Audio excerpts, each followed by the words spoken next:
यही दुर्भाग्य है हमारे देश का, जिसके ऊपर यौन शोषण के आरोप हैं, यौन उत्पीड़न के आरोप हैं, जिसपे पॉस्को एक्ट लगा है, 38 से ज्यादा संगीन धाराओं में मुकदमे दर्ज हो चुके हो, जिसपे टाडा एक्ट लगी हो, जिसपे टेररिस्ट एक्टिविटीज में जो तिहाड़ जेल होकर के आया हो, 302 की खुद गवाही जो देता हो, यूपी गैंगस्टर एक्ट जिसपे लग चुकी हो, गुंडा एक्ट जिसपे लग चुकी हो, आर्म्स एक्ट जिसपे लग चुकी हो, वो समाज सेवी तो नहीं हो सकता, वो मनुष्यता का प्रतीक तो नहीं हो सकता, वो वैमनस्यता का प्रतीक होता है, वो राक्षस का प्रतीक होता है, दुराचारी का प्रतीक होता है, वो सामान्य मानवता का संदेश तो नहीं दे सकता कि अब याचना नहीं रण होगा, ये रण बहुत भीषण होगा, क्योंकि बचाना है पूरे फेडरेशन सिस्टम को, इसलिए अब सलाखों के पीछे ब्रजभूषण शरण होगा।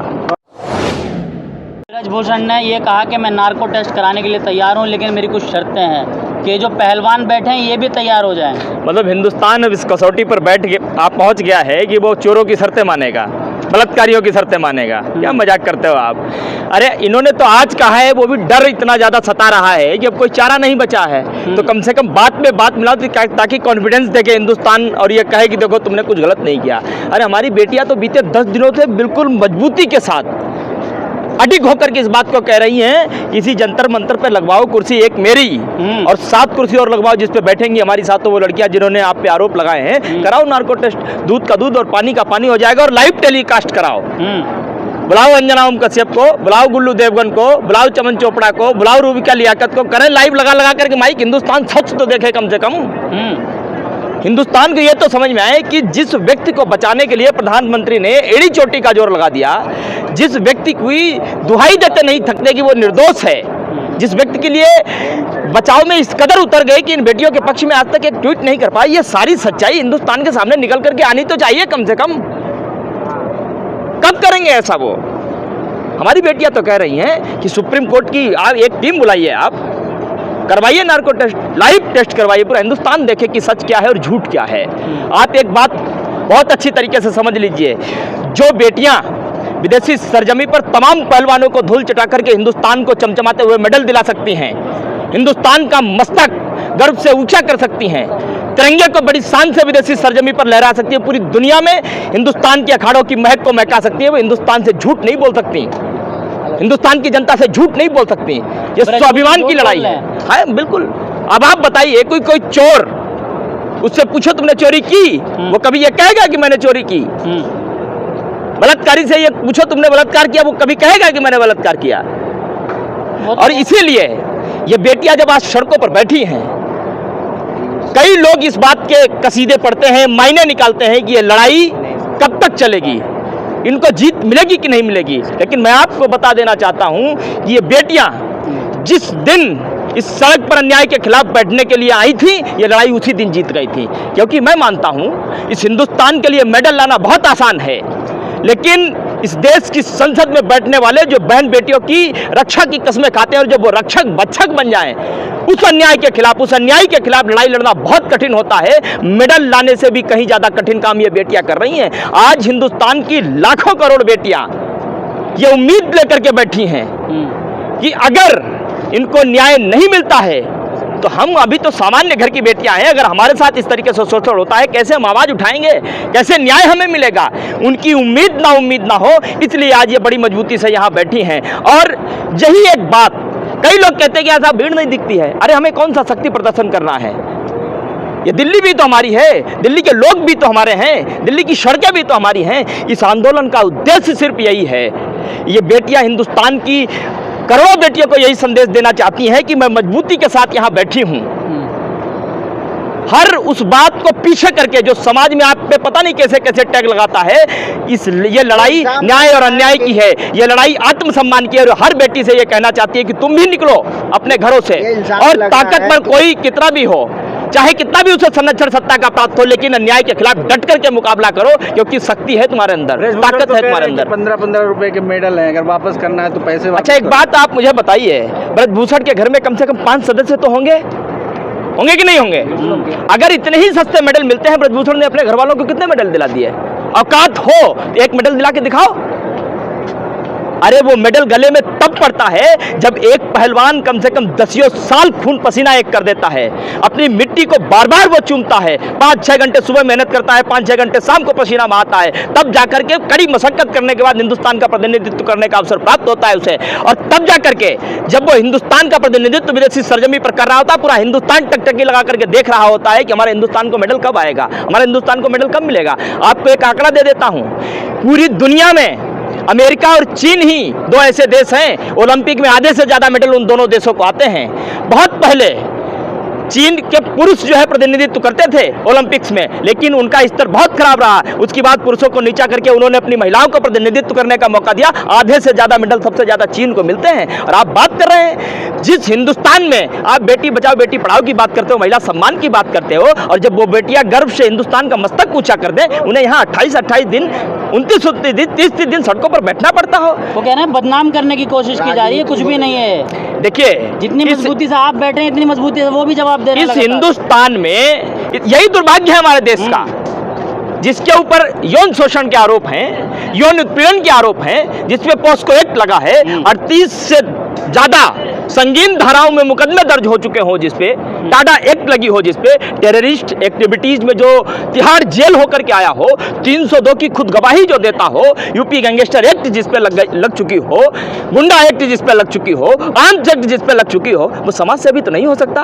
वो मनुष्यता का प्रतीक तो नहीं हो सकता, वो वैमनस्यता का प्रतीक होता है, वो राक्षस का प्रतीक होता है, दुराचारी का प्रतीक होता है, वो सामान्य मानवता का संदेश तो नहीं दे सकता। और दूसरी बात, क्या हमारे हिंदुस्तान की डेमोक्रेसी में, क्या हमारे हिंदुस्तान के लोकतंत्र में ऐसा कोई विधान नहीं बचा कि जिसके ऊपर पॉक्सो एक्ट लग चुकी हो उसे उठा करके जेल में डाला जाए? और तो और मैं आपकी बात को रोक करके एक बात बहुत स्पष्टता से कहना चाहता हूं, इसी देश का प्रधानमंत्री है जो कहता है कि मेरी 56 इंच की छाती है, और हिंदुस्तान के तमाम लोग इस बात की दुहाई देते फिरते हैं कि 56 इंच का छाती वाला प्रधानमंत्री इस देश का है। उसमें से 6-7 इंच की निकाल लो, और वो 6-7 इंच की छाती ब्रजभूषण की छाती पर प्रहार कर सके, उसको उठा करके जेल में डाल सके, ऐसा नहीं हो सकता क्या? ऐसा प्रधानमंत्री किस बात का, जो एक अदने से गुंडे से डर जाए, वोट का कैलकुलेशन करे बैठ करके कि इसको अगर हमने छेड़ा तो कहीं हमको नुकसान नहीं हो जाए उत्तर प्रदेश में, ये कैलकुलेशन चल रहा है। अब आप बेटियों की अस्मिता पर भी राजनीति करने के लिए उतर आए। अरे आप तो जवानों पर राजनीति करते हो, किसानों पर राजनीति करते हो, छात्रों पर राजनीति करते हो, महिलाओं पर राजनीति करते हो,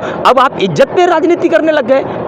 शर्म आनी चाहिए इस देश के लोकतंत्र को, इस देश के लोकतंत्र चलाने वालों को, और खासकर नरेंद्र मोदी को। विनेश फोगाट द्वारा क्या कहेंगे? वीर सावरकर का जन्मदिन है 28 जून, और उसी दिन जो नए संसद भवन का उद्घाटन भी होना है, महिला पंचायत भी होना है। देखिए, राज क्या जब हमारा देश गुलामी की बेड़ियों में जकड़ा था, इस हिंदुस्तान को आजाद कराने के लिए तमाम ऐसे हमारे नौनिहाल जो फांसी का फंदा चूम गए, छाती छलनी करवा ली, रक्त की एक एक बूंद इस धरती पर उन्होंने बहा दी, लेकिन हिंदुस्तान को गुलामी से जो है आज़ादी की ओर लेकर के आए। हम स्वतंत्रता संग्राम सेनानी हमारे जो हैं, हम उनकी पूजा करने वाले हैं। तमाम वो लोग जिन्होंने देश के लिए दलाली की, अंग्रेजों के साथ रह करके जो है देश के प्रति वफादार ना होकर के देश के गद्दारी की, देश के खिलाफ खड़े रहे, देश का खाकर के नमक हरामी करते रहे, ऐसे लोगों की तो हम नहीं मनाते। ऐसे लोगों की जन्मतिथि पुण्यतिथि वही मना सकते हैं जो आज भी देश के खिलाफ काम करने की मंशा रखते हैं या फिर कर भी रहे हैं।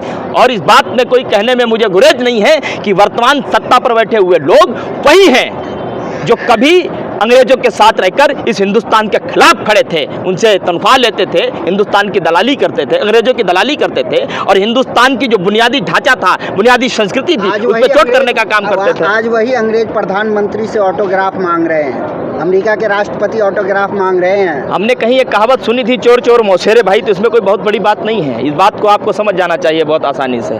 कल इंडिया गेट का क्या प्लान है? देखिए, कल 23 तारीख है, शाम को 5 बजे हमने कैंडल मार्च निकालने का आह्वान पूरी देश की जनता से किया है, और उस कैंडल मार्च में 70% से ज़्यादा महिलाएं नेतृत्व कर रही होंगी। बहुत विशाल मार्च वो निकलने वाला है, बहुत शांतिपूर्वक होगा, अहिंसात्मक तरीके से होगा, और देश की जनता का ध्यान खींचना ही उस कैंडल मार्च का उद्देश्य है, ताकि ये देश की जनता देखे कि जिस देश का प्रधानमंत्री हरियाणा के पानीपत शहर से ही बेटी बचाओ बेटी पढ़ाओ के अभियान की शुरुआत करता हो, और उसी प्रदेश की बेटियां जब देश का प्रतिनिधित्व करती हैं, देश का मान सम्मान बढ़ाती हैं, देश का गौरव बढ़ाती हैं, और वो अपने आत्मसम्मान के लिए जब सड़कों पर बैठ करके संघर्ष करती हों, तो ये देश के लिए अच्छी बात नहीं है। आखिर किस ओर लेकर के जाया जा रहा है इस देश को? ये वो देश है जहां नारी अस्य समाजस्य कई ऋषियों मुनियों ने कहा, अर्थात नारी समाज का आधार होती है, लेकिन यहाँ तो नारी समाज का निराधार कर दी गई पूरी तरीके से। उसका कोई वर्चस्व नहीं बचा, कोई अस्तित्व नहीं बचा। दिल्ली पुलिस से इजाज़त मिल गई कल के आपके कहने देखिए, इजाज़त मिले और चाहे न मिले, लेकिन ये हिंदुस्तान हमारा है, ये दिल्ली हमारी है, दिल्ली की सड़कें हमारी हैं। और एक चीज़ और बता दूं आपको, कई लोग पिछले कई दिनों से इस बात पर मुखर थे कि ब्रजभूषण के पक्ष में ये सेना खड़ी है, ब्रजभूषण के पक्ष में ये दल खड़ा है। मैं हिंदुस्तान के तमाम नफरती दलों को और सेनाओं को चेतावनी देकर के कहना चाहता हूं कि इन बेटियों के पक्ष में हिंदुस्तान खड़ा है और हिंदुस्तान से बड़ा कोई दल नहीं होता, हिंदुस्तान से बड़ी सरकार नहीं होती। और मैं चाहता हूं, जो लोग कह रहे थे कि हम जंतर मंतर को घेरने का काम करें, मैं उनको खुला चैलेंज देता हूं, आपकी औकात हो तो आप आइए, ब्रजभूषण के समर्थन में यहां प्रदर्शन कीजिए, ताकि हिंदुस्तान इस बात को भी देखे कि एक बलात्कारी के पीछे कितने और बलात्कारी खड़े हैं, एक ब्रजभूषण के पीछे कितने और ब्रजभूषण खड़े, ताकि तुम्हारा चरित्र खुलकर के देश की जनता के सामने तो आए। मैं तो चुनौती देता हूं बार बार, आप आइए, थोथे बाज की तरह बजिए मत, करके दिखाइए। हमारी बेटियां सच के साथ खड़ी हैं, हमारी बेटियां न्याय के साथ खड़ी हैं, धर्म के साथ खड़ी है, इसीलिए आज मजबूती से यहाँ बैठी हैं। इनके चेहरे पर सिर्फ एक ही बात है कि अगर आज हमें न्याय नहीं मिला तो हिंदुस्तान की लाखों करोड़ बेटियां जिनके साथ शोषण करने वाले शोषण करते रहेंगे, अत्याचार करने वाले अत्याचार करते रहेंगे, लेकिन कभी भी वो न्याय के दरवाजे को खटखटा नहीं पाएंगी, डर जाएंगी वो। कल कितने लोगों की तादाद पहुंच रही है इंडिया गेट? देखिए, मैंने पूरे हिंदुस्तान से आह्वान किया है। हमारे लिए मायने 5 लोग भी रखते हैं, 5000 भी लगते हैं और 5 लाख भी रखते हैं। और आपको याद होगा कि 26 जनवरी के दिन हमने देश की जनता से आह्वान किया था कि अपने ट्रैक्टर पर तिरंगा लेकर के आओ। गिनती तो हम भी तब नहीं गिन पाए थे, तो हम पहले से आपको कुछ नहीं बता सकते। जैसा 26 जनवरी पर माहौल खराब हुआ था, क्या ऐसे ही कल भी माहौल? किसने कहा? ये तो रूमर फैलाया गया था। अच्छा, इतना सच बता दीजिए, इससे पहले दिल्ली में कभी 20 लाख से ज्यादा तिरंगे आए हों? कभी आए? फुटपाथों पर ट्रैक्टर भी तो चढ़ाया तो था। क्यों दिल्ली की नुकसान भी तो किया था। दिल्ली की चमचमाती सड़कों पर हमारे ट्रैक्टर नहीं चल सकते हैं? जो किसान इस हिंदुस्तान की जनता को धरती का वक्ष स्थल चीर कर लाखों करोड़ों लोगों का पेट भरने में सक्षम है, वो अपना ट्रैक्टर लेकर के दिल्ली में घूमने में सक्षम नहीं है। ये क्या बात हुई? और इसलिए मैं आपको कहता हूं कि अब याचना नहीं, रण होगा। ये रण बहुत भीषण होगा, चूंकि बचाना है पूरे फेडरेशन सिस्टम को, इसलिए अब सलाखों के पीछे ब्रजभूषण शरण होगा।